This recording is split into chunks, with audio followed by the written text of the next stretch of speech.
I appreciate everyone's time. I know that I'm between you and lunch, and it's already 1 p.m., so I appreciate the hunger cravings that are happening. I'm going to talk about an example of AI in healthcare. As was mentioned earlier, everybody talks about AI. AI is everywhere. Well, what does that actually mean? Well, a little bit about me. Out of school, I joined Bell Laboratories. I had the opportunity to work on the world's first digital cell phone chipset, the GPRS chipset. And we built it, sold a couple billion units. It was really great. I was really excited to be in R&D. Then the downturn came, and they wanted to move me back from Asia where I was living. I was living in Tokyo, Bell Labs Tokyo. I was engaging with Samsung and NEC and everyone who was using the products.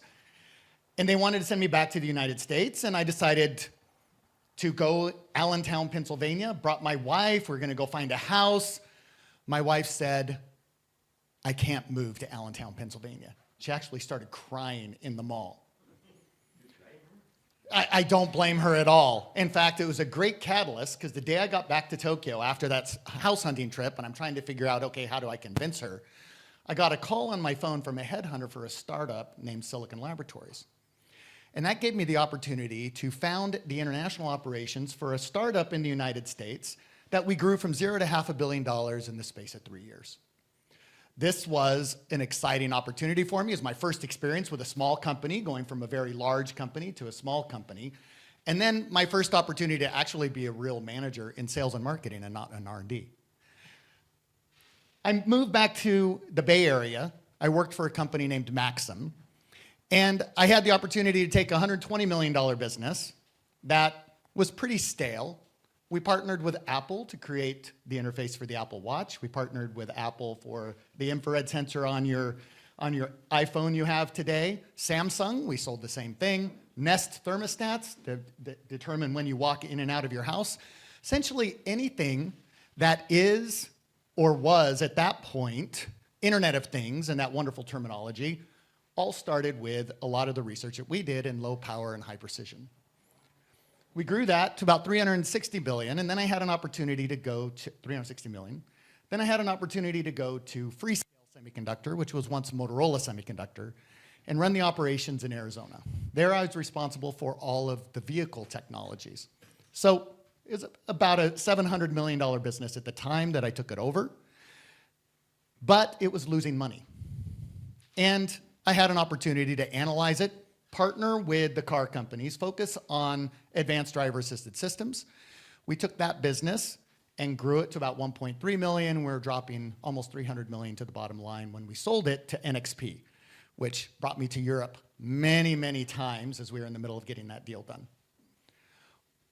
At that point, I retired. I was 45, and I started to wonder what I was going to do with myself, because I had an extremely strong non-compete, which said I can work for anyone who does not buy NXP's semiconductors, and I can work for anyone who does not compete with NXP. Well, at the time, NXP was the second largest semiconductor company in the world, right after that acquisition took over. Since then, they've been eclipsed by, NVIDIA. So now they're number 3. But at the time, they're number 2, which meant I couldn't work for anybody. So for 2 years, I was going to have to play golf or do something completely different. That's when I started thinking about, well, healthcare. Healthcare seems broken. There's got to be something that I can do. But I don't know anything about healthcare. I'm a semiconductor guy. I thought, I will buy some medical practices in the United States, and then I will roll them up, and we'll be able to potentially learn about healthcare and make money all at the same time. I spent the next 6 months analyzing medical practices that were for sale, about 30 different entities. To my surprise, healthcare, not only in the United States, this actually goes around the world, Switzerland, all the rest of the European Union, China, Japan. I've looked at the healthcare businesses around the world, and it's similar. They're terrible businesses. Nobody in their right mind would ever run a medical practice. The only reason they exist is because doctors run them. If you actually had a business person running them, they would sell it immediately because the trends are all negative. So as a financial guy coming into it, I thought there is no way that I am going to write a check for something that is this bad. So I went to the 30 different entities I spent time with, trying to be courteous, saying, thanks, but no thanks, your business kind of sucks. All of them, you know, gave me the, okay, go away. Except one guy, he looked at me and he goes, James, you know what? I know my business sucks. That's why I'm trying to sell it. Don't give me this message. Why don't you come and help me fix it? So, hey, completely different, meets my non-compete clause, something I wanted to learn about anyway. So I started doing that business. A couple of things I realized, and I'll jump into the presentation here. Doctors waste 70% of their time. If you know a doctor, ask them what they hate most about their job, and they'll tell you, I hate the documentation, I hate all the paperwork. It's worse than that. The training they get has nothing to do with medicine 90% of the time, and everything to do with regulations, especially in the United States, about how to not get sued when you actually practice medicine, and how to actually get paid by the insurance company or the government. That's the game. How do you get paid and not get sued enough so you can actually make a profit in your practice? That is a wonderful problem to solve, because artificial intelligence, although it takes very sophisticated AI, can actually automate all of that waste away. So that is what AdviNow Medical does. Other things about me, I'm from the Bay Area back in the day, so I'm a rabid 49ers fan. I moved to Arizona. I still have my, 45-yard line front row tickets, and I fly to see the games. So, waste of time. 3 sons, rugby fans, huge rugby players. They were captain of the rugby teams, all 3 of them, and big hikers and wrestling. And I'm a big wrestler from when I was a kid, so of course I had to make sure all my kids wrestled. I ran big wrestling country. All right. Everybody hears AI. What does it actually mean? Well, you read the headlines. AI is going to diagnose. AI has huge potential. We're going to cure cancer with AI. AI is going to replace doctors. Is AI doing any of this today? No, it's not doing any of this. In fact, I love Gartner. They're a marketing company, and Gartner has what they call the hype cycle. And for those of you who have seen this, it'll be a little bit of a boring process, but it has a purpose. You have a technology trigger, like let's say it is a chipset from NVIDIA, nice semiconductor product. Everyone gets really, really excited about it. They think it's going to change the world. It's going to replace all doctors. Everyone's going to go bankrupt because they'll have no jobs, and we'll just sit in a world of abundance. That's where you're sitting at the peak of inflated expectations, because guess what? It doesn't really work that way. Then people think, boy, this technology sucks. Self-driving vehicles. Yeah, it was here. Now it's probably sitting here. It doesn't really work. I want my Waymo to work. It works in 3 cities in the United States. It doesn't work anywhere else. What's going on? But then gradually it gets better to the slope of enlightenment, and then the plateau of productivity, where productivity gradually increases over time. So where is AI? Here, this is, again, Gartner's 2024. We'll see what they come up with here in a few months in 2025. But there is nobody on the plateau of productivity. In fact, most of things, generative AI, enabled virtual assistants, large language models, people are like giving up on them. Oh, I use ChatGPT. ChatGPT's great, but what does it actually do for my business? Oh, well, it helps me fire my secretary. Does it really, or do you just get to use ChatGPT a little more? It replaces my lawyer. Does it really? Okay, well, it doesn't really do anything except a personal productivity tool. Google on steroids, perfect. So people are gradually giving up on, hey, this is going to change the world. And you can go up farther, AI augmented software engineering. All my software devs, I have a whole team of very sophisticated software developers. I'm going to fire them all. AI is going to do the work for me. Yeah, we're pretty far from that. But everybody thinks that's what's going to happen. You can't open up the Wall Street Journal today without reading about it. And I won't go through all of these so we can get into my actual business. All of the AI is in that beginning part of the hype cycle.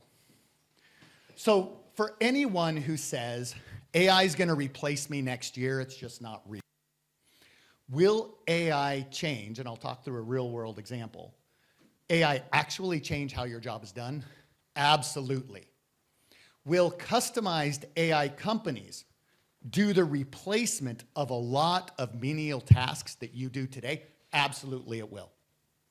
That is where AI is extremely valuable going forward. Healthcare. There's a major problem with healthcare. What is it? Costs are out of control. In the United States, it's very acute. Nobody can afford it. Not families, not governments, not companies. It is so out of control, 20% of our GDP is spent in healthcare. It's ridiculous. All of the practices are going bankrupt. There are more medical practices that go bankrupt every year than are actually created, which means there is a shortage of access even though it's so expensive. So what's going on here? The doctors are quitting. More doctors are quitting the primary care practice than join the primary care practice, again, every year. Why is this happening? Because doctors are not allowed to be doctors anymore. That is the fundamental problem. This is a workflow from a doctor's point of view when they go to the doctor. You have your patient registration. The doctor doesn't really do anything, but that's what the patient starts with. You go to the front desk, they take your card, your insurance card, they take your identity, they take your history. It starts with that. But here, it starts what I call the pre-encounter physician clerical workflow. The doctor comes in and actually has to review the patient chart. Now, if you have a poor doctor, they won't do that until they walk in the room, and then with you sitting there, they'll actually start staring at your chart for the first time. We've all experienced that, I'm sure. But that's roughly 10% of the time they spend on the patient. They do a chart review, they determine what questions they're going to ask. Then there's standard of care questionnaires, best practices that I will do if a patient has this issue. Then based off of that, they're going to ask the patient a few follow-up questions to determine what labs, what images, what measurements do I need to get from the patient to diagnose them. This whole pre-encounter physician workflow, that is 45% of the time a physician spends with a patient, yet anybody can do it. All they're doing is a review of the chart, asking a few questions, prepping the orders. Why are the doctors doing it today?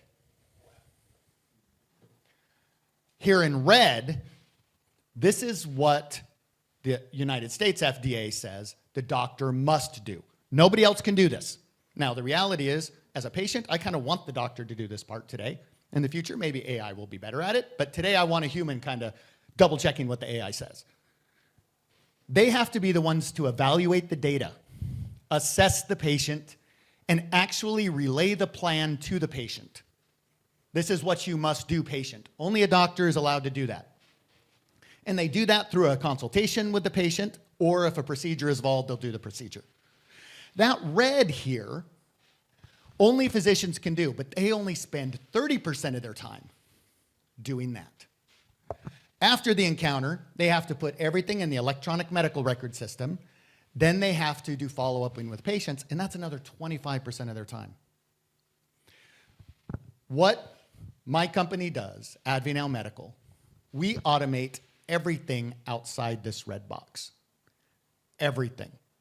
So what that means is that everything the front desk does, all the data they collect, everything the nurse does, all the data they collect, the measurements, the AI will determine, prep the orders. To the physician, they get a one-page summary of everything they need to know about that patient without asking them a single question. The AI is asked every question that the doctor needs to know. Now, a doctor's job is to confirm the AI didn't screw up, right? I mean, we're not diagnosing, it's still the doctor's job. But that's what we do. So,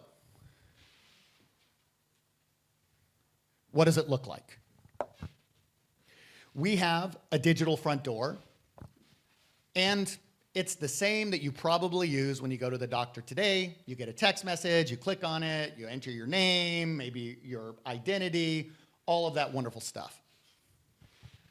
Then on the patient's phone, once they got that text message before their appointment, the AI will ask them every question that a doctor's going to ask. The AI does the chart review. The AI will then ask all the questions. The AI will even prep all the orders. In the United States, a lot of them require prior authorization. We will prep all the prior authorization forms that the insurance company or the government needs in order to pay that order. We will populate everything into the electronic medical record so the physician never needs to enter a single type one letter into the EMR, electronic medical record system. The AI does it all.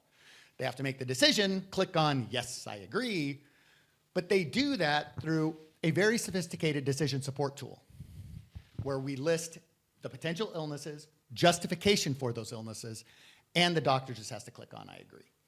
Once they do that, the AI scribes a complete note with the code into the electronic medical record for the physician. They approve it, and they're done. The AI will then follow up with the patient directly to see if they're feeling better. And if they're not, through a chatbot engagement, they will find out if they've been compliant with their treatment protocols, and they will prompt them to go through this whole journey all over again. If you're in the United States, where 30% of all claims are denied, because there's a nice deny, deny, deny game that goes on with insurance companies, the AI learns what excuse the insurance company gave for not paying it and will automatically make adjustments for next patients to go through. Thus, the denial rate goes down dramatically. All right, I'm going to skip this video for now and I'll come back to it. Our system sells in 5 different components. We've got a digital front door piece, AI data collection and triage, decision support and scribe, post-patient engagement, the augmented reality medical equipment. The beautiful thing about this is that we can sell anywhere in the world with this platform. We have a partnership with the Tanzanian government in Africa, actually, to use our system across their national hospital system. Why? Because they have less than 1 doctor per 1,000 people in that country. In the United States, we have 2.5 doctors, so we have 2.5 times more than in Tanzania. In Switzerland, I learned last night, you have 4.7 doctors per 1,000 people. Lots of docs here. People like to be doctors here in Switzerland. So this eliminates that shortage. Another interesting statistic. If the United States spent the exact same money from the federal government that they spend on Medicare and Medicaid, so healthcare for poor people and healthcare for old people, the United States government spends a lot of money. That's 50% of all spending in the US. If the whole healthcare system in the US adopted AdviNow, that could cover every single person in the United States for free. Healthcare would be free for everybody. Access to care becomes free. Now, the interesting thing is I've done a lot of work with the UK government. A lot of people think healthcare in the UK is good and not at all. It's actually worse coverage than what you get in the United States. For you British people here, you have already experienced that. But it's amazing how they compensate doctors, how they limit it. In Canada, as an example, they have a regulation which tells a doctor how many patients they can see per day. It limits. Oh, you can only see 15 patients per day if you're a primary care doctor. Now, the genius politician that made that up said, well, I want them to spend at least 30 minutes with the patient, so to do that, we're going to have to limit it. Well, guess what? Now it takes you a year to see your primary care doctor because they don't have enough doctors. So it's a genius idea that just completely destroyed the whole system, and now you have the death panels and everything else that goes along with it. Technology is the way to fix these problems. The administration that's been added to healthcare is killing it, it's strangling it. When you take the doctor and you force them to waste 70% of their time, nobody wins. In my previous life, I had a factory in Arizona. We have about 10,000 people there. And I also had all my developers and scientists. It's like me taking my most expensive scientists that I'm paying 400 grand a year to and putting them on the assembly line that I'm paying somebody, $12 an hour on for 70% of their day. That's what healthcare is doing everywhere in the world. So this is just some example statistics that end up getting better once our product is adopted. Profitability of the clinic goes from an average of 3% net profit. This is why they're terrible businesses. If you have a business that makes 3% net, time to get rid of that business. 36%, north of 30 is the average. You adopt a software platform, your profit goes from 3 to 36%. At 36% profit, that's a wonderful business to run. Revenue per doctor doubles. Revenue per patient goes up approximately 20% because a big problem is if you don't code, very sophisticated coding, over 100,000 codes you got to get right if you want to get paid.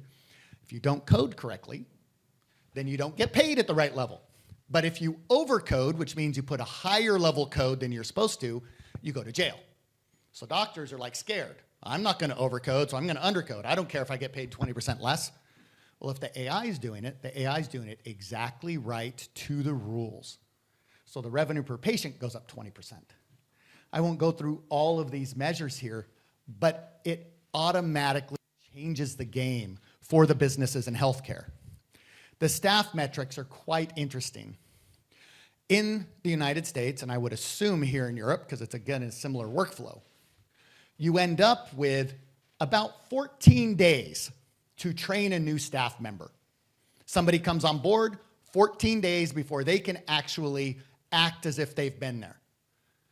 Once AdviNow is adopted, onboarding time for a new staff member is less than 1 day. Why? Because they don't remember all the workflows anymore. The AI is getting all the data. The AI is telling them what to do. They just have to be the person to love the patient, engage with them, care about them, and collect the data the AI didn't collect.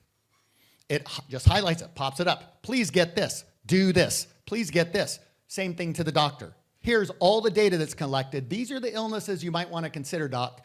All they have to do is make sure, okay, AI, did you screw up anything? Is there something else I want to know? Yes, I agree. No training involved by clinics. Thus, your turnover goes down 30% to 10%. Average salary goes down because you can hire less experienced people and not stress them out, which in healthcare is a major problem. Staff satisfaction, the net promoter score. So 0 means you have as many haters as you have lovers, right? That's kind of what that means. 20% more lovers than haters from your staff once AdviNow is adopted. With patients, it goes from as many lovers and haters. Again, you have as many patients that hate you as love you in healthcare. It's kind of an average around but it's just reality. Plus 30. Why? Because the physician is actually looking at the patient when they're treating them. They don't have their head buried in the computer trying to write everything down because they know if they don't write it down, they'll get sued and not get paid. AI fundamentally solves this problem. It's an exciting opportunity for us. We've had a full-page article in the Wall Street Journal. Kaveh Safafi, who's the head of Accenture's global healthcare practice, was asked by the Wall Street Journal to look at our software. And he looked at it and he said, wow, this is the only vendor I've ever seen that's actually addressing the root cause of inefficiencies in our healthcare system. And this is what, he didn't put that in the article, I wish he would have. What ended up in the article itself was AdviNow is a great way to scale the doctor's time, critical in extending the reach of doctors. The Mayo Clinic is a fantastic sponsor of our product. They're an investor in us. They're on our cap table. And the head of their family medicine department, who's our lead sponsor, wrote us a whole document to the NIH wanting us to get a grant and to get special accommodation for a lot of the regulatory things that Mayo Clinic is dealing with. In that, I am confident in AdviNow's ability in bringing a paradigm shift to the conventional ways of managing patients in an outpatient hospital setting. The record of success is indeed laudable. I had to look up that word laudable. I'm like, I'm pretty sure I know what that means, but man, that's like a word you'll say in England, not really in the US, but it's laudable. And provides excitement and optimism to healthcare. So great advertisements, all the way down to the single physician practice, which has adopted our platform, where he says we're saving 5 to 10 minutes per patient. Lots and lots of people are working on the physician efficiency problem. In fact, thousands of companies say they're working on the physician efficiency problem. It's a big deal. Everybody recognizes it's broken.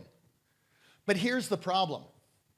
If you're just focused on a piece of the problem, then you have a point solution which doesn't solve the whole problem. As an example, if you're going to scribe, there's a lot of noise today in the marketplace for ambient scribe, right? You put your microphone in, you record it, then you take the recording, you put it into ChatGPT, and you say, give me a physician note. Well, ChatGPT does an okay job with that.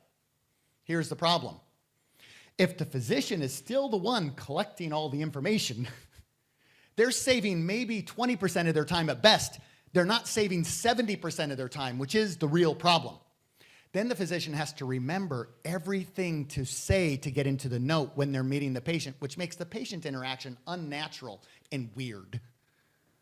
So it's not really solving the real problem. AdviNow is the only vendor that has a centralized AI. We went out to solve the real problem. We built the AI from the ground up. Our NLP has read all available peer-reviewed literature, extracted the relationships between symptoms and illnesses, illnesses and treatments, treatments and outcomes. And then we hired teams of specialists to come in and rank order the value or importance of each one of those pieces of literature. That curated data set cannot be replicated by a ChatGPT. It actually needs expertise, and that data source has not existed in healthcare up until this point. So, why am I here, and why has Julie convinced me to fly halfway around the world besides, you know, her wonderful personality at 2 in the morning?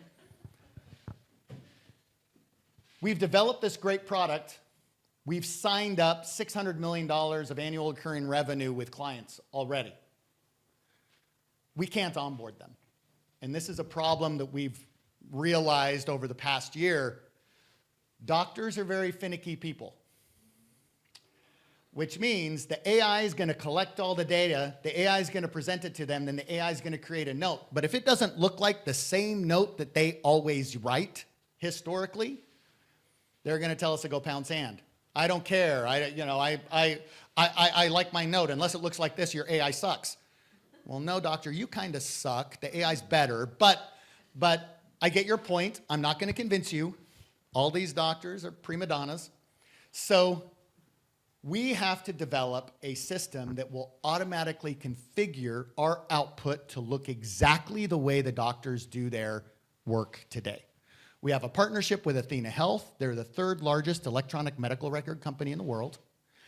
They are giving us access to all of their data, all of their medical records, all of their claims data, all of their internal configurations to give us that instant onboarding. This will turn healthcare into a true SaaS business. If you think about it today, you want to use a Dropbox account, you want to create Dropbox account, you go there, you put your email in, you approve your privacy, which says, you know, they own your data forever, or whatever that approval says, and you automatically have space in the cloud. AdviNow onboarding will be that easy. The doctor says, I'm going to try this AI assistant, this AI agent that's going to automate my clinic. Press a button, 5 minutes, they're up and running and they can give it a try. Their profitability goes from 3% to 36%. Their life has changed. They like their job again. Patients can get appointments. The revolution can and will happen, and this is our partnership with athenahealth.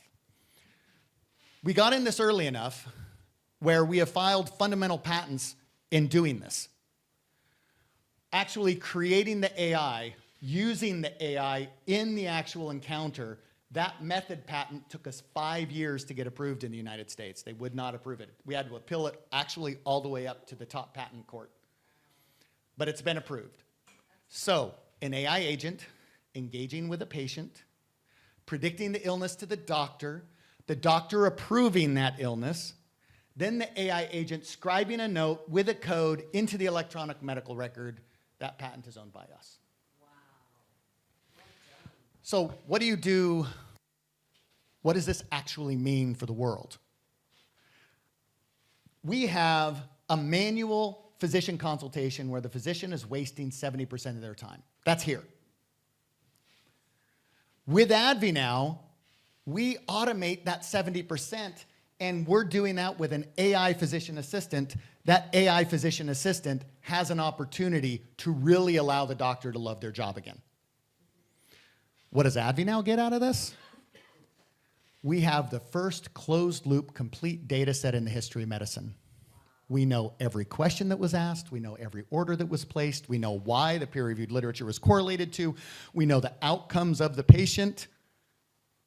It's the first closed-loop complete data set in the history of medicine. With that, we can actually get an FDA-approved AI physician assistant. This is where the doctor doesn't have to be in the loop. You're using it. Now, in the United States, the doctor will always have to approve, but they can do it asynchronously, right? They can do it late at night or whenever they want to. What that means as a patient, what does that mean to the patient? They're feeling sick. They click on the link. They fill out the process. They go to a lab maybe. They get a lab. Maybe they get an image taken. The AI sends them a note that says, you've been diagnosed with this. This is your treatment. You can pick up your drug here. This is your protocols. And that all goes to the patient in minutes. The doctor then, after the fact, has to review what the AI did and click on, yes, yes, I agree, I agree, I agree, call the patient if they need more information. But we've already pre-approved this process with the FDA in the US. So still got a few more years to go. We're predicting 2028. A true AI doctor is what changes the world. And this is why Africa was so interesting for us, because we can actually completely automate all of the healthcare in Africa before 2028. So that's why we're partnering in Tanzania with the Tanzanian government. We're a SaaS company, and we want to be a true SaaS company. That's why the instant onboarding is so important for us. This is our pipeline. This is that $683 million. We have talked to 5 of the top 10 hospital systems in the United States have all signed contracts with us. Now, unfortunately, those contracts don't say, we will absolutely pay you money. They're like, we want to trial you, here's access to our system. If you look at Just Athena, which is giving us the access to do the instant onboarding I talked about previously, that's $138 million in the funnel. We are just starting this journey. Our instant onboarding should be released in July, and this is where our revenue goes from $50K a month, kind of tiny where it is now. No instant onboarding, we'll be about 200 by the end of the year. With instant onboarding, we could be as high as 2 million a month. That brings our revenue. This year, about $2 million of revenue. Next year, 32 million. Year after that, 107 million. What does this actually mean to investors? I'm going to skip forward a couple of slides here. If you were to come in and invest, today AdviNow has a 25 million pre. These are actual exits in 2021, and this is 2025 exits and the multiple associated with them. If we're doing $100 million of revenue growing at this rate, we get a 20 to 30 times multiple, which gives us a valuation of $2 to $3 billion. 100x your money. It's a pretty good deal. All right, any questions?